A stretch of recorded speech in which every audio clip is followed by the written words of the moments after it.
384장 나의 갈 길 다 가도록.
욥이 대답하여 이르되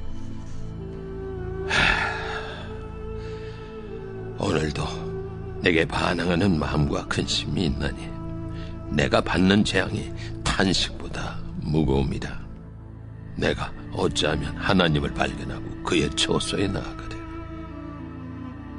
어찌하면 그 앞에서 내가 호소하며 변론할 말을 내 입에 채우고 내게 대답하시는 말씀을 내가 알며 내게 이루시는 것을 내가 깨달으랴. 그가 큰 권능을 가지시고 나와 더불어 다투시겠느냐? 아니로다. 도리어 내 말을 들으시리라. 거기서는 정직한 자가 그와 변론할 수 있은즉 내가 심판자에게서 영원히 벗어나리라. 그런데 내가 앞으로 가도 그가 아니 계시고 뒤로 가도 보이지 아니하며 그가 왼쪽에서 일하시나 내가 만날 수 없고 그가 오른쪽으로 돌이키시나 배울 수 없구나. 그러나 내가 가는 길을 그가 아시나니 그가 나를 단련하신 후에는 내가 순금같이 되어 나오리라. 내 발이 그의 걸음을 바로 따랐으며 내가 그의 길을 지켜 치우치지 아니하였고 내가 그의 입술의 명령을 어기지 아니하고 청한 음식보다 그의 입의 말씀을 귀히 여겼도다. 그는 뜻이 일정하시니 누가 능히 돌이키랴. 그의 마음에 하고자 하시는 것이면 그것을 행하시나니 그런즉 내게 작정하신 것을 이루실 것이라. 이런 일이 그에게 많이 있느니라. 그러므로 내가 그 앞에서 떨며 지각을 얻어 그를 두려워하리라. 하나님이 나의 마음을 약하게 하시며 전능자가 나를 두렵게 하셨나니 이는 내가 두려워하는 것이 어둠 때문이나 흑암이 내 얼굴을 가렸기 때문이 아니로다.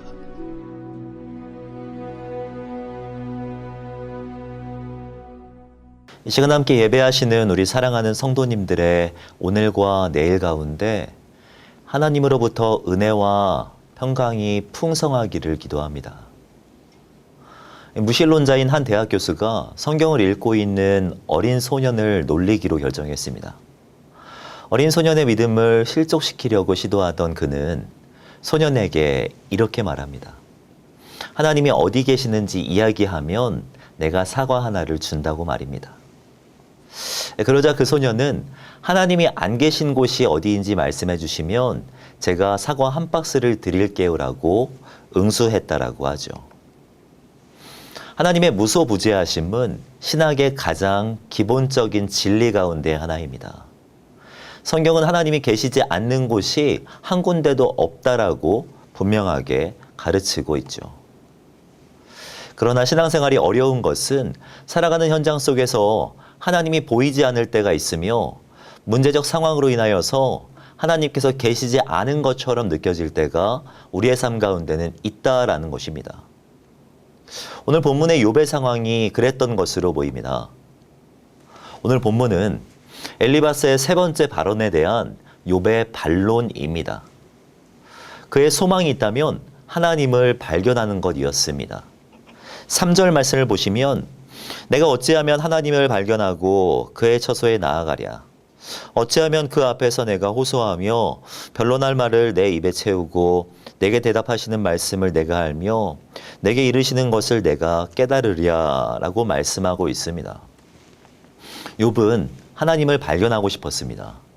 그는 하나님의 처소에 나아가 그를 마주하고 싶었고 자신의 말이 아니라 하나님의 말씀을 자신의 입에 충만하게 채우고 싶었습니다. 그런데 문제는 아무리 둘러보아도 하나님을 찾을 수가 없는 것입니다.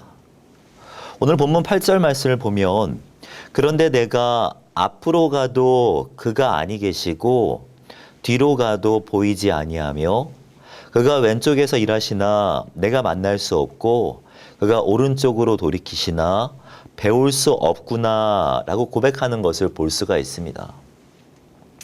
이와 같은 문제적 상황 속에서 사람들은 하나님의 존재를 의심하게 됩니다. 팀 켈러의 하나님을 말하다라는 책을 보면 이 시대가 하나님을 믿지 못하는 이유를 7가지 제시하는데 그 중에 하나가 하나님이 선하시다면 왜 세상에 고통을 허락하시는가에 대한 답을 얻지 못했기 때문이라고 말합니다. 세상에 있는 끔찍한 고통들을 보며 하나님께서 전능하시지만 세상의 악과 고통을 끝장내줄 만큼 선하지는 않거나 지극히 선하기는 하시지만 악과 고통을 없애버릴 만한 힘이 없거나 둘 중에 하나라고 생각하는 것이죠. 즉 세상에 악과 고통이 존재하는 것을 보며 선하시고 또한 전능하신 하나님의 존재를 의심하는 것입니다. 물론 극심한 어려움 앞에 하나님의 존재에 대한 의심과 원망의 목소리는 이해됩니다. 온전하고 정직하며 악에서 떠난 자라고 칭찬을 받았던 욥조차도 동일하게 고백하며 나아가는 것을 볼 수 있습니다. 그러나 고통이 있기 때문에 하나님이 계시지 않는다라고 주장하는 이 주장은 납득할 수 없죠. 성경을 보면 보이지 않는 하나님의 선한 손의 역사가 기록되어 있으며 숨어 계시는 것 같지만 하나님은 결국 가장 정확하고도 확실한 타이밍에 자신의 일들을 이루셨음을 볼 수 있습니다. 그 심한 어려움 속에 하나님께서 보이지 않는 것은 하나님께서 부재하시기 때문이 아니라 우리의 존재를 위한 목적이 심오하기 때문이라고 보는 것이 맞습니다. 하나님께서 보이지 않는 것 같다라고 느껴지는 상황 속에 우리가 가져야 할 신앙의 고백은 바로 10절의 고백입니다. 10절 말씀을 보시면 그러나 내가 가는 길을 그가 아시나니 그가 나를 단련하신 후에는 내가 숨근같이 되어 나오리라 라고 고백하고 있죠. 저는 여기 본문에서 그러나라는 접속사가 너무나도 인상적입니다.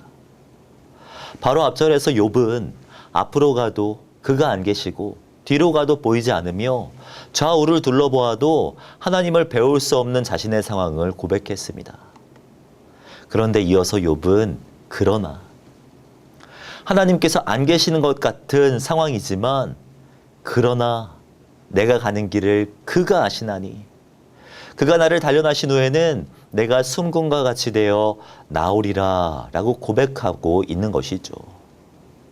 이런 고백이 저의 고백이고 우리 사랑하는 성도님들의 고백이 되기를 주님의 이름으로 축복합니다. 욥에게는 두 가지 확신이 있었습니다. 첫 번째는 나의 길을 그가 아신다라는 확신이 있었습니다. 10절의 앞부분을 다시 보시면 내가 가는 길을 그가 아시나니 라고 고백하고 있는 것을 볼 수 있습니다. 욥은 자신이 겪고 있는 환난을 이해할 수 없었습니다. 사람은 누구도 모든 것을 알지도 모든 것을 알 수도 없습니다. 욥도 자신이 겪고 있는 오늘과 마주할 내일을 알지 못했습니다. 그러나 그가 알고 있는 것이 있다면 모든 것을 알고 계시는 하나님, 그 하나님은 분명하게 알고 있었던 것이죠. 또한 욥은 그가 나를 단련하신 후에 숨군같이 나가게 하실 것이라는 것을 확신하고 있었습니다. 10절의 뒷부분을 보시면 그가 나를 단련하신 후에는 내가 숨군같이 되어 나오리라 라고 고백하고 있는 것을 볼 수 있습니다. 순금이 나오기 위해서는 반드시 단련의 과정이 필요합니다. 땅이 균열될 때 기체와 액체가 충돌해서 퇴적됨으로 말미암아 금맥이 생기고 그 금맥 속에 산금이 있지만 사실 그 산금 자체는 가치가 그리 높지 않습니다. 그러나 그 산금이 부서지고 천도씨가 되는 용광로에 들어갔을 때 순금이 되어 나오게 되는 것입니다. 산금이 그대로 있다면 절대 순금이 될 수 없습니다. 단련의 과정이 반드시 필요한 것이죠. 우리는 마주하는 현실과 고통 앞에서 좌절하지만 사실 돌아보면 고통 없이 영광을 얻을 수는 없습니다. 단련의 과정이 순금을 만들어내듯 하나님은 숨어 계신다고 느껴질 만큼이나 어려운 순간을 통해 자신의 일들을 이루어 가시는 것이죠. 예수님의 십자가 사건도 동일합니다. 예수님께서 십자가 지실 때 하나님은 숨어 계시는 것 같았습니다. 그리스도가 십자가 위에서 엘리 엘리 라마 사박다니 나의 하나님 어찌하여 나를 버리셨나이까 라고 고백하셨던 것을 보면 십자가 위에서 하나님의 존재가 보이지 않았던 것을 알 수 있습니다. 그러나 그 피 흘림의 때가 없었다면 영광은 없고 십자가가 없었다면 부활은 있을 수 없습니다. 숨어 계시는 것 같은 그 때가 가장 위대한 승리를 이루는 가장 중요한 과정이었던 것이죠. 그러므로 사랑하는 성도 여러분, 어떤 고통도 성도의 영광을 가릴 수는 없습니다. 17절을 보면 욥은 너무나도 멋진 고백을 합니다. 17절을 보면 이는 내가 두려워하는 것이 어둠 때문이나 흑암이 내 얼굴을 가렸기 때문은 아니로다 라고 말씀합니다. 고통이 성도에게 두려움을 주는 것은 사실입니다. 코로나19와 같은 상황이 우리에게 부담이며 우리는 이러한 어려움 앞에 위축될 수밖에 없습니다. 그러나 그 고통이 두려움을 줄 수는 있어도 우리의 얼굴을 가릴 수는 없습니다. 얼굴이란 그 사람의 존재와 영광을 나타내는 대표적인 표현이죠. 어둠이 잠시 하나님을 가리는 것처럼 보이지만 하나님의 존재를 사라지게 할 수는 없으며 어떠한 고통이 성도에게 두려움을 줄지는 모르나 성도의 영광을 가릴 수는 없다라는 것입니다. 사랑하는 성도 여러분, 우리도 살아가다 보면 욥기와 같은 긴 터널을 만나게 됩니다. 고통은 길어지고 하나님께서는 숨어 계시는 것 같다고 느껴지는 때, 그런 고통의 때가 우리 가운데도 있을 수 있습니다. 그때 우리가 가져야 할 믿음이 있다면 오늘 본문의 욥의 믿음입니다. 나의 길을 아시는 하나님, 나를 단련하신 후에 순금과 같이 나아가게 하실 하나님, 그분을 신뢰하는 믿음이 우리 가운데 있어야 하는 것입니다. 바라기는 이 믿음이 우리 가운데 충만하기를 소원합니다. 나보다 나를 잘 아시는 하나님, 선하신 계획 속에 우리를 분명히 인도하시는 그분을 신뢰하심으로 어두움 속에서 빛을, 환난 속에서도 능력을 나타내시는 저와 우리 사랑하는 성도님들이 되시기를 주님의 이름으로 축복합니다. 기도하겠습니다. 사랑과 은혜가 충만하신 하나님, 감사드립니다. 우리를 향한 주님의 생각은 재앙이 아니라 평안이며 미래와 희망을 주는 것이라고 약속하신 주님을 신뢰합니다.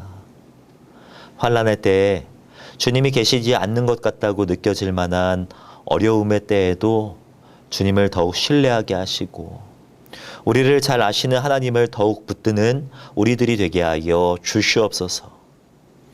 우리를 단련하신 후에 순금과 같이 나아가게 하실 주님을 기대합니다. 오늘이 주님을 더욱 닮아가는 날이 되게 하시고 어제보다 오늘보다 내일 더 주님 앞에 성숙을 이루어가는 우리 모두가 되게 하여 주시옵소서. 이렇게 인도하실 주님을 기대하오며 이 모든 말씀 주 예수 그리스도의 이름으로 기도하오며 지금은 우리 주 예수 그리스도의 은혜와 하나님의 사랑과 성령님의 함께하심이 이 시간 함께 예배하시는 사랑하는 성도님들의 머리 위에, 가정과 교회 위에 지금부터 영원까지 함께 있을지어다. 아멘.